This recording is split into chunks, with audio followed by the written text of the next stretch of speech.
quite a while today. We've been getting feedback from the residents about the issues they're experiencing with respect to the water outages, and more importantly, positive feedback that will allow us to find some solutions. One of the most common complaints from the residents is the time that the water tankers come through the area. So we're looking to regulate the schedule with water tankers to make it more practical for the residents of the most seriously affected areas.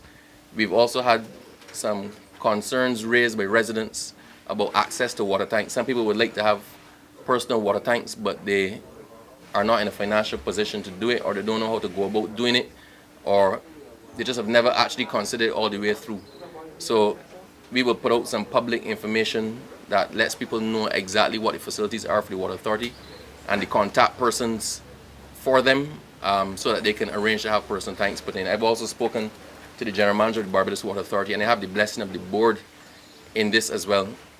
We are prepared to work, especially the residents from the affected areas, to try to work with them to get the tanks put in at concessionary rates spread over a period of time, that you don't have to upfront all the money for the water tank. We're going to work with you to actually not just purchase the tank, but to have the tank installed and to give you the best practices for keeping your tank clean.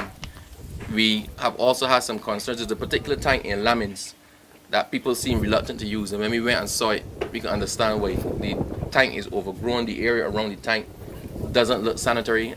Realistically, I would think twice about using the same water tank, and we need to do better.